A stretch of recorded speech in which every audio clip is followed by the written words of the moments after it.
Boa noite, pessoal. Eu sou a Nath e você está em mais um Grilicast.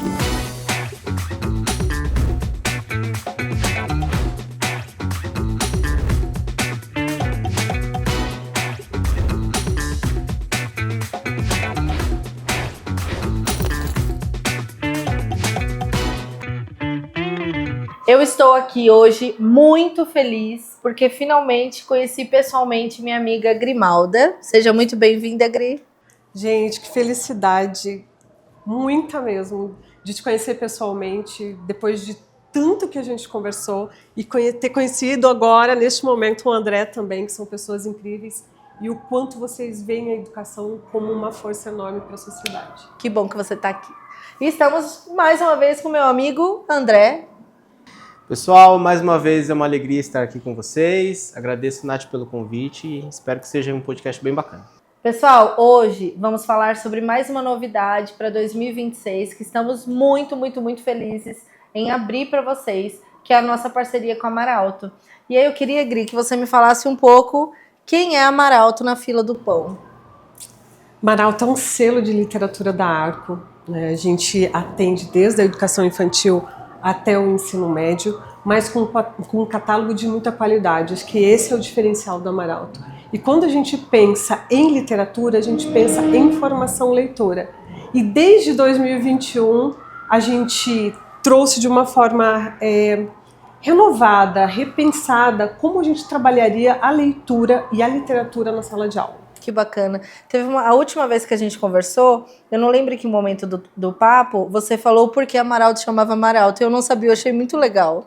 Conta pro pessoal. Tá, Maralto se chama Maralto porque a gente fez uma grande homenagem a Drummond, né? Esse escritor que ele é reconhecido internacionalmente, e Maralto é realmente um poema de Drummond. Então, quem se interessar pode procurar, porque é uma poesia linda. Faz muito sentido, né? Faz muito sentido. E falando em sentido, eu queria fazer uma primeira pergunta. Como é trabalhar com algo que você ama tanto? Porque dá pra ver que você ama. Em todas as nossas conversas a gente notou isso, né, Dé? Sim, o público não tem dimensão, porque parece que é o primeiro contato que a gente tem, né? Mas a Gri, posso chamar assim?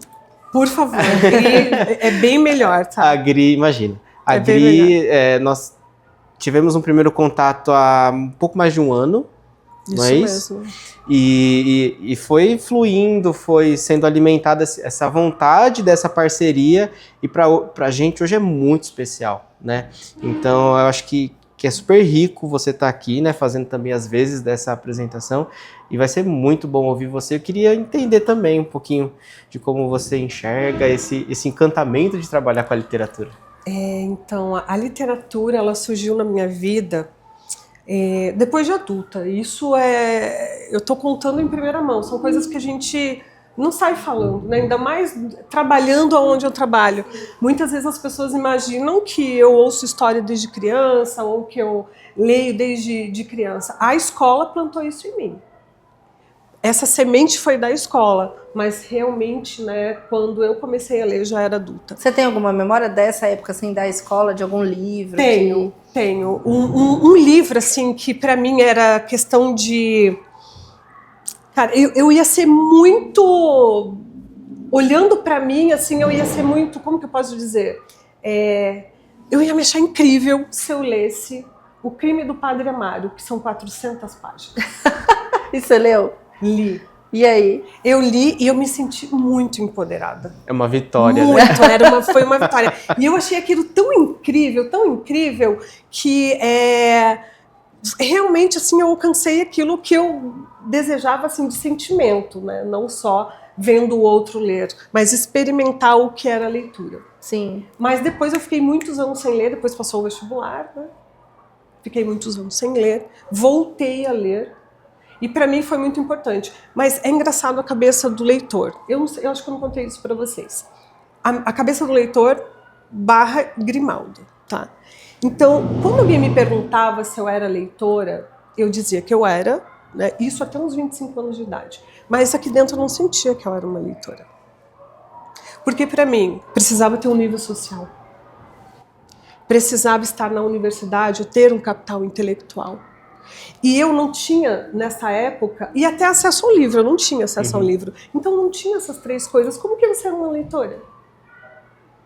Aí eu não desisti de ler, e uma vez eu li Kafka. Quando eu terminei de ler, eu comecei a chorar. Eu comigo mesma, assim, comecei a chorar e falei, cara, eu sou uma leitora. Então, quando vocês perguntam o porquê dessa paixão, porque hoje eu trabalho com algo que faz muito sentido para mim. E a Amaralto complementa esse trabalho, porque ela leva muito a sério o que ela faz. Então, quando ela está pensando no catálogo, ela está pensando em melhoria. Quando você me dá sugestões, e você também, André, de melhorias do catálogo, isso é perfeito. Realmente isso acontece essa escutativa dentro da editora. E a gente precisa disso. E né? uma coisa que eu senti assim no processo, e eu e o Dé conversamos algumas vezes sobre isso, foi que muitas vezes, infelizmente, as editoras escolhem os não vendidos, quase que os piores, para fazer um projeto desse, sabendo que não vende mesmo, vamos colocar esse aqui. E ao abrir, primeiro que quando você nos apresentou ali alguns, eu como amo literatura infantil, já conheci alguns livros da Amaralto.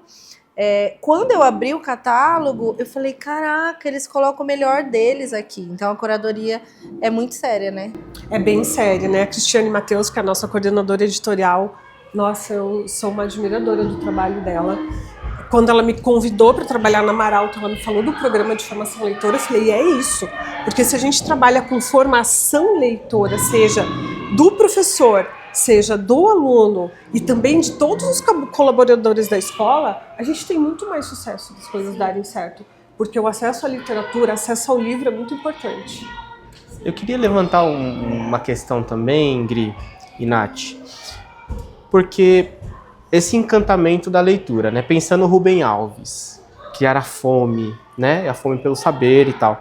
A leitura, ela precisa ser gerada no coração para que eu me considere um leitor, né? Talvez, imagino que seja assim. Mas ali no decorrer da nossa vida, isso aconteceu muito comigo, né? Segui uma vida acadêmica, só que as minhas leituras foram voltadas para as leituras acadêmicas. Então, quase que vira uma leitura protocolar. Eu preciso ler, porque eu preciso entender, extrair o que eu posso extrair desse capital cultural e aplicá-lo. E esse encantamento pela literatura, de um jeito essencial, vai para esse lugar de precisar extrair para protocolar? De uma leitura técnica para uma leitura de encantamento? Exatamente. Eu acho que precisa ter os dois. Né? Eu acho que quando a gente... Veja se eu entendi certo o teu questionamento, tá? Mas eu acredito que a gente vai conseguir consumir muito maior o técnico quando a gente tem esse encantamento pela leitura. Eu acredito assim também. Você acredita? Porque eu acho a literatura muito afetiva. Né? E em certas etapas da nossa vida, a gente acaba deixando de ler um pouquinho a literatura e a gente indo ali para essas literaturas mais técnicas, que elas trazem um pouco mais de formação para a gente, mais acadêmica e tudo mais. Mas a gente alcança muito mais, eu também acredito, alcança muito mais quando a gente gosta de ler. E é tão bonito quando a gente fala dessa leitura afetiva, e é tão bonito quando a gente consegue alcançar essa dimensão, né? De uma leitura que depois a gente fica com receio de terminar o livro, porque bate uma tristeza, né? É muito louco isso. A minha amizade com o André e a nossa parceria como coordenadores, acho que me ensinou algo e ensinou algo para ele, eu acho, que é olhar a outra parte com carinho. Eu sempre fui muito voltada para... eu passei muitos anos na literatura mais técnica, da pedagogia, e aí as Crônicas de Nárnia me voltaram para esse prazer de ler outros gêneros. E aí faz muitos anos que eu valorizo muito isso. Quase deixei até de lado o que é muito academicista, né? E o André é o contrário. E aí ele me mostrou e me trouxe textos mais técnicos. Daí eu falei, nossa, amigo, caramba, eu precisava ler esse livro e tal. Ou esse artigo. E ele o mesmo, né? Ele fala que não via com tanto brilho nos olhos a questão, por exemplo, da literatura infantil, né, amigo? Exatamente. Para mim, a literatura infantil era infantil. E aí né? Eu sou adulto. Por que eu vou acessar esse repertório? E a Nath, ela... O Dadó, será que foi o Dadó que talvez te tirou? tenha sido o Dadó, o Grúfalo ali, vários, né? A Nath, São ela, livros ótimos. nos nossos primeiros papos, assim, o primeiro punch que eu senti em conversa com ela é: não, leitura infantil não é leitura para criança.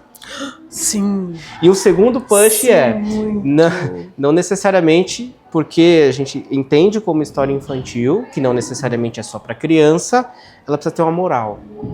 Porque na minha cabeça formatadinha, eu preciso de uma Tinha que moral. ter, né? Tinha que ter uma moral. E a gente muito já comum, brigou né? muito por isso. É. Tem que ter moral. E eu fazia, não, Dé, não precisa ter uma moral. E nos livros, inclusive, vinha, né? Moral da história. Sim. E tudo bem vir de uma fábula, né? E aí o André me achou muito maluca quando eu propus, e depois a gente estava junto, dando uma formação de professores com o livro da Dóia Ranzinza e Tem Sua Própria Nuvem Cinza, da Fafá Conta. E é muito legal esse livro. A gente fez uma formação, a gente abriu a formação com esse livro. E aí, aos poucos, a gente foi mostrando até para os professores que Sim. alguns também tinham esse preconceito. Parece que estão Exatamente. malucos. Exatamente. Contra ler esse livro aqui com a gente. Isso pensando em professores, principalmente do ensino médio e ensino fundamental, principalmente os do médio, é muito comum isso acontecer. De deixar esse tipo de literatura afetiva de lado e se apegar só às leituras do vestibular, as leituras técnicas. E isso tira o brilho e o encantamento da literatura. Sim, com certeza. E pra gente se afastar desse universo é muito rápido, não É muito demora. rápido. Se você pudesse defender a literatura infantil, qual Meu seria a sua Deus, defesa? eu amo literatura infantil. Eu sou apaixonada. Então, pra mim, assim, se me derem 10 livros do infantil ali, né? E me derem outros livros, ou Clarice, que eu amo de paixão também, eu vou pra literatura infantil. Eu sabia que você gostava de Clarice. Eu amo. Você Eu sabia? também. Eu amo. Amo. Acabei de ler agora um conto dela. Gosto muito. Inclusive, ela me deixa maluca. Ela deixa. Ela me deixa doida. Mais do que a gente já é. Mas você sabe o que me ajuda a ler Clarice? A literatura infantil. A literatura infantil me ajuda. Por quê? Porque eu saio desse lugar do comum e da conveniência desse lugar da metáfora, Sim. desse lugar de falar de outro jeito, alguma coisa que é muito comum. A gente falou isso da Aline Bay, né? Da Aline Bay, a gente falou isso também. Que ela é uma autora que também tira a gente de um conforto. É aquele livro que desconforta. Esse livro que quando você nos apresentou, ele tem esse desconforto, né? Esse aqui, né? Ele tem. Apresenta ele aí pro pessoal. E esse livro, ele é muito... Ele tira mesmo o leitor, né, desse lugar de desconforto. Mas, ao mesmo tempo, se a gente não tiver esse lúdico, esse lugar da literatura infantil, talvez a gente não alcance também esse livro. Sim. Porque a gente brinca com a estética, Amaral faz isso, né? Brinca muito com a estética do livro. Vou voltar nele já, mas, por exemplo, entre tantos, né, de Marilda Castanha. Esse foi um dos meus escolhidos, inclusive. Agora ele é finalista do Jabuti, tá? Eu vi, você viu? mandou. Eu te mandei, né? Então, olha esse livro. Não é? Isso é muito Maravilhoso. legal, né? Que traz várias possibilidades de leitura. Então, quando a gente traz um livro desse esteticamente na educação infantil, por que a gente não pode trazer isso ali para o ensino fundamental 2? Sim. Né? Trazer ali para anos finais, ou talvez até para ensino médio. Né? Então, é um livro do Carrascosa e da Juliana Monteiro. Juliana Monteiro é uma artista visual e o Carrascosa é um contista maravilhoso. E aí eles trazem esse livro, Fronteiras Visíveis. Fronteiras Visíveis, que a gente já tem uma fronteira visível aqui. Sim, sim. Então, esteticamente, a gente já está falando, a gente já está lendo o livro. Você já está lendo. Já estamos Antes lendo. de abrir. Exatamente. A gente não precisa abrir esse livro na primeira página e fazer a leitura dele. A gente pode brincar com essa estética. E aí, a Juliana traz um álbum de fotografia no início do livro, e o Carrascosa traz os 12 contos ali para metade do livro para trás. Só que é muito interessante porque a gente está falando de duas linguagens artísticas aqui, né? Teoricamente. Então a gente está falando da imagem e a gente está falando do texto. Só que a gente também está falando dessa estética do livro. É uma estética, sim. A gente está falando sobre isso. Só que a gente traz algo muito especial para dentro desse livro, que é uma outra linguagem, que inclusive os adolescentes gostam muito, que é o cinema mudo. né? Que incrível. Isso é muito legal. Então a gente traz o cinema para próximo, né, para dentro da sala de aula. Só que aí essa estética do livro, de novo, que são essas páginas azuis, podem virar uma grande tela de cinema mesmo, de verdade. Nossa, tudo é pensado. Tudo pensado, Tudo pensado. tudo com muita intenção, né? Nada é por acaso. Nada é por acaso, exatamente. Então, quando a gente vai discutir isso com os alunos, quando vocês forem, né, porque Sim. vocês são incríveis, né, Imagina. o aluno vai estar querendo saber o que esse livro diz. Para além também do que o livro diz, eu diria até o que nós dizemos para o livro. Porque o texto, por si só, a leitura ela nunca é neutra. A leitura ela sempre vem de um lugar. Então, a percepção de leitura que vocês têm pode ser diferente da que eu vou ter. Você acabou de defender o que você ia contra. Exatamente. Da moral. Como que a Exatamente. moral vai ser posta se o nosso repertório é diferente? Sim. Então, o meu repertório de vida é eu vou ler esse livro, ele vai escorrer em Vai mim comunicar de um jeito. alguma coisa. E aí em você é outra, né? Sim. Pensando em tudo isso que a gente falou aqui, da estética do livro, do tanto que tudo é pensado, né? Eu, por exemplo, vim de uma escola que incentivava muito a leitura, eu tinha aula de leitura, minha mãe era muito leitora, mas eu não tinha essa dimensão do projeto gráfico, sabe? De ilustrador, né? Não se falava muito disso, né? Livre-imagem. O que a gente pode falar, por exemplo, legal de um livre-imagem para o público? Porque o livre-imagem, para quem não acessa, acha que é uma coisa boba, né? E é justamente isso. Isso aqui é para criancinha pequena. Eu já Isso ouvi muito dá um falar assim, podcast, livro viu? curto, livro curto é para criança pequena, e Exato. livro longo é para criança grande. Quem Exatamente. disse, né? Só é válido se não tiver figura. Até os alunos hierarquizam, né? Nossa, mas o seu livro tem muita imagem. Como se a imagem não fosse um tipo de leitura também. Exato. Exatamente. Sabe que a gente tem, a estatística brasileira nos diz que esses são os livros menos adotados no Brasil enquanto escola e também em livrarias, né? Adquiridos em livrarias. Mas são os livros que mais têm potência, porque eu preciso criar. Você falou em repertório. Primeiro, eu vou abrir esse livro, eu vou ler com o meu repertório. Exato. O meu repertório de vida, o meu repertório social, o meu repertório familiar. Aí, quando o meu professor mediar este livro, aí eu vou adquirir mais repertório ainda. Mas eu preciso de repertório. E te dá esse espaço de brincar Muito. mesmo, né? Com essa história. Muito. Quando a gente vai para o museu, alguém fica mediando as obras de arte para a gente o tempo todo? Não. Neste momento tem alguém nos lendo. Se a gente parar de falar, vai haver uma leitura. Sim. E por que essa leitura ela tem que ser só no contexto, só escrita, né? Só no registro? Então, o Brasil, olha, é um dos maiores produtores de literatura infantil e juvenil do mundo. Do mundo. Nós temos obras incríveis. Vocês já me citaram livros aqui que eu fiquei curiosa para ler, vários. E se eu citar também, vocês vão ter um repertório maior. E o pessoal também de casa, se tiver, vai ter. E a gente nunca vai chegar a ler todos os livros. É impossível. É impossível. Mas nós somos os que menos lê. Então, é isso, assim. A gente tem uma produção literária maravilhosa. Você falou, por exemplo, desse livro Imagem.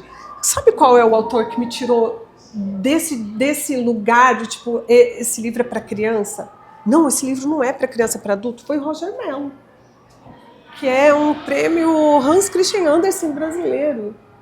Eu amo as obras E quantas pessoas nem conhecem, né? Quantas pessoas não conhecem? Quem me tirou desse lugar não foi no Brasil, mas foi o livro A Onda. Eu sei, amo. Da Suzy Lee, né? E nossa eu vou comprar de novo esse livro. Um dia desse eu fui assaltada, Grimalda, me levaram mais de 50 livros. Fiquei bem triste. Ela estava mais preocupada Pausa com os livros pra chorar. do que com o carro. Pausa pra chorar. Mas um dia eu vou conseguir todos eles de novo.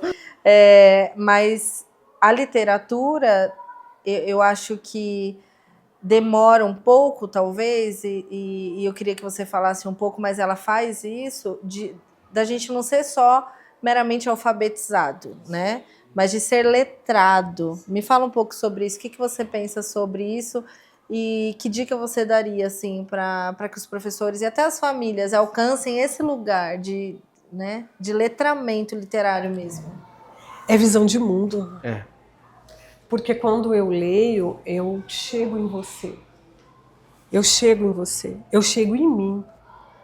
Então, quando a gente está falando meramente ali em decodificar palavras ou uma mera leitura sem objetivo, quer dizer, esse repertório não chegou, né? Primeiro, esse repertório não chegou. Eu não me abri para esse repertório. E quando a gente lê, a gente tem outros alcances para além do que a gente definiu na leitura que poderia ser um livro. Por exemplo, e me falem se eu estiver errada, tá? E eu gostaria muito da opinião de vocês. Mas quando a gente lê um livro, e tudo bem, a gente pode fazer uma prova sobre ele, mas a gente pode fazer outras coisas que podem culminar em outros projetos, mas se a gente fizer uma prova e fazer perguntas objetivas, será que vai ter o certo e vai ter o errado? É muito subjetivo, né? É extremamente subjetivo. Porque a leitura ela é pessoal, né? Eu fiz um curso com a Fafá Conta, de novo. Gente, eu amo essa mulher, então eu sempre cito ela. Ao falar de literatura, eu lembro muito da Fafá. E era um curso de contação de histórias, e tinha uma parte que ela falava isso, tem até trechos que ela falava literalmente do quanto a gente não precisa sempre fazer algo com o livro, porque a gente que é adulto não faz. E por que a gente cobra isso das crianças? A gente lê o livro, a gente não vai no site da editora fazer uma resenha, dar a nossa opinião. Pouquíssimas são as vezes que a gente vai classificar na Amazon. Só se o livro for ruim. Por que a gente quer isso das crianças? Ou ganha doce porque leu, né? Escreve e faz um desenho. Escreve, vamos fazer um painel. E claro, não é proibido fazer algo sobre aquilo se você sente que tocou a sala de alguma turma, tal, não é proibido. Mas também não é obrigatório. Sim, sim. Porque senão fica chato também. Até porque, né, a gente pode ler o mesmo livro, você se matar de rir no livro, eu vou chorar e você vai odiar. Sim. E é o mesmo livro. E aí, qual leitura classifica esse livro como ruim, né? Exatamente. Ou como bom. Exatamente. E é uma questão muito engraçada, porque a própria família, né, e eu também vim desse lugar, né, dos meus pais, que eu precisava ler e para comprovar eu tinha que fazer um resumo, eu tinha que fazer alguma coisa, ou falar sobre o livro. Isso acaba afastando a gente um pouco, porque parece que é meio ali obrigatório, né? Mas hoje eu vejo, por exemplo, né, os projetos que vocês desenvolvem aqui dentro da escola tem nada a ver com isso, né? É um trabalho gigantesco que vocês fazem, porque vocês pensam no livro. Sim. Né? Vocês pensam na condução do livro. Maralto hoje está aqui para a gente engajar e a gente deixar isso com mais potência. Pensando nisso, tudo que você falou, eu queria que a gente conseguisse deixar mais claro e posto mesmo para as famílias como vai ser essa parceria, né? Quais são os benefícios para as crianças, porque acho que eles já entenderam aqui que existe uma parceria, então, com vocês, que existe toda essa parte de curadoria. Vou deixar daqui a pouco o Dé falar um pouco mais de como está sendo esse processo para a gente, mas o que o pai está ganhando, a família está ganhando de benefício, a criança, né, com essa parceria, né, com essa, porque são a quantidade de livros que eles vão acessar, né? Conta um pouco sobre isso. Tá, eu acho que assim, o primeiro movimento que eu admiro demais é esse movimento de vocês procurarem algo que fosse para além dos livros. Livros vocês têm de qualidade. Sim. Você já me citou um monte, inclusive, que vocês trabalham aqui. Então, quando a gente fala dos livros, a gente fala de Maralto, e a gente fala dessa parceria já começando em 2026, a gente está falando que ela vai para além dos livros. Então, a gente está falando de um programa de formação leitora, que ele começa num ponto que hoje, inclusive, é muito sensível, que é a escolha do livro. Né? Qual vai ser, ou quais serão esses livros que irão para as mãos do aluno? Então, vocês estão muito antenados nisso. Né? Nós temos um time de especialistas para também apoiar vocês nesse trabalho. Então, quando a gente for fazer a escolha do livro, esse livro ele vai ser apropriado pelos professores, por vocês da gestão, né? Vocês vão saber qual o livro que vai para a sala de aula. O professor não vai ler o livro no primeiro dia de aula. Então, essa curadoria especializada com especialista literário, ela é muito importante. Quando a gente fala de especialista, a gente está falando que são diretores de cinema, diretor de teatro, são mediadores de leitura, contadores de histórias, são autores. E esse é o perfil de pessoas que vai estar aqui, né, fazendo todo o apoio no trabalho. E esse professor, né, como um segundo ponto, estudando, se apropriando dessa obra, recebendo formação dos livros adotados, mas para que ele também possa contribuir de uma forma esplendorosa quando ele for fazer mediação de leitura na sala. Então, no fim das contas, é um trabalho que forma não só os alunos, forma a escola. Forma a escola. Porque, veja, Amaralto é um selo super importante no Brasil, com vários livros premiados. Até além de tudo que a gente falou aqui, essa formação para o professor, para nós como docentes, ela engrandece muito o nosso repertório pessoal e o que agrega no repertório dos estudantes. Exatamente. Então, eu não consigo pensar Amaralto mais fora do colégio. Eu só consigo identificar sentido ao passo que nós vamos trabalhando e caminhando juntos. E claro, né, Amaralto será o primeiro ano dela aqui em 2026. Mas você imagina com 5 anos de projeto, Nossa, com 10 anos de projeto, o quanto essa escola que se reforma com essas bases literárias pode ganhar ainda mais potência, né? E eu fico pensando nisso, porque, vejam, por exemplo, minha filha está no G2, 2 anos, né? Ela já acessa ali leituras semanais com as professoras, ela acessa o projeto de linguagem, que também vai trabalhar com obras, né, com bons livros. Aí, além de tudo, ela vai ter ali acesso a 4 literaturas de um jeito mais profundo.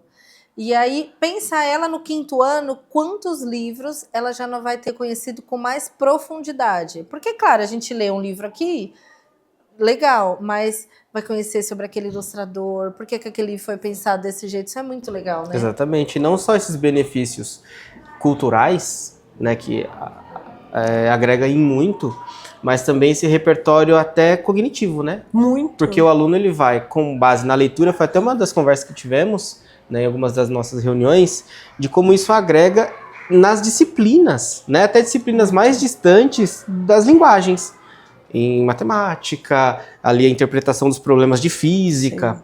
Como ao longo dos anos a gente vai formar um aluno mais preparado para o mundo. Nossa, com certeza, até porque muitas vezes eu posso ser excelente em matemática, mas dependendo do que o enunciado me traz, eu não consigo codificar. Sim. Então, eu preciso entender esse enunciado para eu poder fazer, ler com atenção, inclusive, para poder fazer um cálculo matemático. Então, nada está separado, está tudo Sim. muito junto, né? E hoje vocês pensam em livros físicos, isso é muito importante porque é muito simbólico. Quando alguém passa na rua ou passa próximo da gente com um livro na mão, a gente já fica curioso. Eu queria que você aprofundasse um pouco isso. Porque, por exemplo, eu gosto muito de ler no Kindle. Mas eu sinto a materialidade no físico, completamente diferente, é sinestésico. Eu cheiro o livro. O cheiro do livro. O cheiro, né? na sua mão, nas o texturas. Toque, sentir essa textura da capa do livro, que é muito emblemático. Ali a gente já vê livro que é de boa qualidade, livro que tem pelo menos a impressão não é de tão boa qualidade. Como que isso conecta o estudante à literatura? Porque ele poderia muito bem receber esses livros de um formato online, um PDF, alguma coisa aí. Eu acho que a gente pode trazer de novo aqui, por exemplo, Entre Tantos, né? Como que a gente alcança isso aqui num formato digital? Como eu experimento eu ter um pássaro aqui e com este mesmo movimento eu tenho um óculos. Que legal. Bacana. Então, essas experimentações, essas vivências, elas vão para além, né? E contribuem muito para a formação leitora. E quando a escola ela trabalha com o livro físico, ela também está trabalhando o afeto. E ela está trabalhando um outro conceito que é muito, muito importante, principalmente para as famílias, que é o conceito da biblioteca pessoal. Então, você falou da sua filha. Ela está com 2 aninhos, ela já está recebendo essas obras. Então, se ela passar no mínimo 5 anos dentro da escola, Quantos livros ela não vai ter numa biblioteca pessoal dela? Por que eu tenho que ler e trocar, ler e vender, ler e doar? Posso fazer isso? Posso. Mas será que teria que ser uma regra? Sim. Né? Então, o livro físico, ele traz essa conexão mesmo com... E você acha que isso escorre, todo esse trabalho, vai escorrer nas famílias? Eu acho que demais. Por quê? A gente tem um tripé de trabalho, né? Que vai ser junto com vocês. Livro físico. Então, as famílias já vão ter esse livro físico em casa. A gente tem a base da tecnologia também, a gente não esqueceu isso. Mas a nossa plataforma, por exemplo, é uma plataforma, é um portal para consumir literatura, para consumir cultura, para consumir arte. Não é para ir lá na plataforma e fazer exercícios e tudo mais. Se o professor quiser propor algo, pode, né? Mas é para consumir. Então, a gente está falando aqui do Entretantos. Tem a Marilda falando como ela pensou essa obra. A gente chama de boneco quando está sendo construído o livro. Tem a Marilda rabiscando o livro. A criança ela vai poder ver esse livro como nasceu, né? Como nasceu, exatamente. Né? Então, dentro da plataforma tem acervo de contação de histórias, tem entrevista com o autor, tem o autor falando sobre a obra, tem curso de literatura para o professor com certificação, tem o guia da família leitora, é uma revistinha, o professor mediou o livro na sala de aula e esse livro foi para casa, ultrapassou os muros da escola e o pai, nossa, o que eu poderia fazer com esse livro? Vou lá no portal. Eu quero ouvir uma contação de histórias desse livro, não quero ver o que o autor está falando sobre a obra. Dentro do guia da família leitora, o que a gente pode construir legal junto para a leitura desse livro ou para debater sobre ele? Né? Um outro ponto que é bem legal e que muitas escolas já começaram a fazer é um clube de leitura para ler os mesmos livros que os filhos leem na escola. Que legal, bacana. Então, imagina, este livro ele foi mediado pelo professor na sala de aula.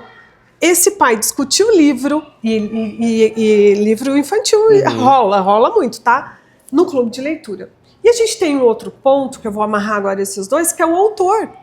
Então, vocês vão ter o autor na escola. Esse leitor vai estar conectado com o autor da obra. Quando este autor vier, por que ele não pode ir para o clube do livro discutir a obra com os pais? Então, tá vendo? É tudo muito conectado. Então, a gente está falando de um portal literário para consumo de literatura que é super divertido, que também alcança o ensino médio. A gente vai falar de escolas literárias, a gente vai falar do livro ali do fundamental anos finais. A gente está falando sobre... O professor vai trabalhar com essa obra, ele tem um book trailer. Sabe quando a gente vai para o cinema e tem trailer? Tem um book trailer. Então, eu quero dar um gostinho do livro. Alcanço lá. Então, é um portal literário exclusivo de literatura. Não tem outras coisas ali. Né? Para a gente poder entregar isso para a família, para que a família consuma literatura também. A gente que é pai, a gente que é mãe, a gente gosta de filhos inteligentes. Ah, sim, e o mundo também gosta muito, né? Não gosta? O mundo também gosta muito. Gosta. E como que a gente constrói isso? Né? A família e a escola tem que estar muito juntos. Exato. Né? Muito juntos. Exatamente. E é uma coisa que se distancia um pouco das escolas mais voltadas a essas margens, e as escolas de elite trabalham muito. Você disse que a Amaralto está em escolas de super elite aqui em São Paulo, né? É a criação desse capital cultural. Muito. Não é só o conhecimento pelo conhecimento para ascender socialmente. Não, é criar uma cultura, né? Exatamente. Como é bonito fazer isso e ver isso na Zona Leste, né? Que a gente sabe que eu moro aqui e o nosso acesso à cultura é muito mais difícil de alguém que mora na Paulista, que está ali do lado do MASP, da Pinacoteca, né? Então, é trazer boa cultura para cá, né? Exatamente. Aqui. Isso é muito legal. E o Colégio Grilli já tem uma sorte imensa, não sei se é sorte, a gente pode nomear de um outro jeito, né? De ter profissionais comprometidos pra caramba com a literatura e conhecer literatura, né? Porque quando a gente vier fazer o trabalho junto com vocês já, a partir agora de outubro, que nós vamos iniciar esse trabalho pensando no próximo ano, a gente não vai inaugurar um espaço novo, a gente vai fortalecer o que vocês já fazem aqui dentro. Sim. E não acontece isso em todas as escolas, tá? às vezes tem um convencimento ainda para ser feito para a gente começar o trabalho. Aqui não, aqui a gente já sabe qual é o caminho que a gente vai seguir, sem mesmo antes a gente começar efetivamente, né? Os professores, a formação dos professores é importantíssima, eu sempre falo. As escolas que têm Maralto têm praticamente um curso de especialização em literatura. E isso é, assim, meu coração bate pra caramba, assim, de emoção. Porque era o livro pelo livro. Sim. O professor tinha que ir para a internet, ele tinha que pesquisar, ele tinha que entender como ele ia desenvolver o projeto. Sim. Hoje, né, aqui eles têm gestores que dão conta disso e vai ter especialistas para aprofundar ainda mais. Sim. Quer dizer, a chance de isso dar certo é muito grande. Imensa. E para fechar, eu queria que a nossa convidada de honra aqui, especial, desse um recado para a nossa escola, para as nossas famílias. Acho que primeiro parabenizar uma escola de 33 anos, perdão, que ela está pensando sempre em inovar, em renovar e ter profissionais muito qualificados para isso. Acho que é o primeiro ponto, senão a gente não consegue avançar. E segundo é a conexão com a família. A família é muito importante nesse processo, mas muito para além de ser importante, é gostoso. É gostoso ler, é gostoso se aproximar da cultura. Então esse espaço, né, essa parceria, ela tem um fundamento muito grande, que é muito para além da gente aumentar as estatísticas de leitura, mas é para a gente aprofundar muito mais na cultura, na arte, e fazer com que isso se torne real, e que cada vez mais escolas, né, queiram ser referência na literatura, assim Sim. como vocês querem, vocês já são. E eu quero agradecer também a Tamires, a Tamara, que são mantenedoras antenadas, que ouvem de fato o time, né, a equipe. E agradecer vocês, que são incríveis, né, maravilhosos, e sabem aonde vocês querem chegar. Então contem comigo, contem com o Maralto, contem o que vocês precisarem.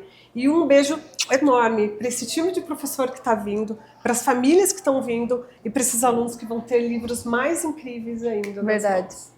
Quer falar, Dé? Eu quero também fazer as vezes de agradecer todos os pais, os alunos, que eu sei que estão sempre juntos com a gente nessas empreitadas que a gente propõe. E essa é mais uma que eu tenho certeza que vai ser de muito sucesso. Quero agradecer muito a Grimalda pela presença. Veio de outro estado para esse podcast especialmente, né? Isso vai ficar muito marcado nos nossos corações. Quero agradecer a Nath pela parceria de sempre e dizer que é isso. Leiam muito, leiam com qualidade, leiam sempre. Verdade. Só fiquei com vontade de falar, leiam mais, leiam mais. Gri, obrigada pela presença, por esse papo tão gostoso. Todos que temos são muito valiosos para a gente. A nossa parceria, Dé, fez tudo isso acontecer, mas no começo parecia tudo muito um sonho. E agora a gente está aqui. Você veio de longe para gravar um podcast com a gente. A primeira conversa foi frustrante, né? Porque a primeira não conversa dava certo. Não deu certo por data ali, de calendário financeiro e tal, mas que bom que deu certo. Nossa, eu tô muito feliz, muito. E agora a gente vai viver esse sonho junto com vocês. Teremos muitas leituras juntos em 2026. Então, obrigada mais uma vez por todos que estão assistindo e até a próxima. Um grande beijo.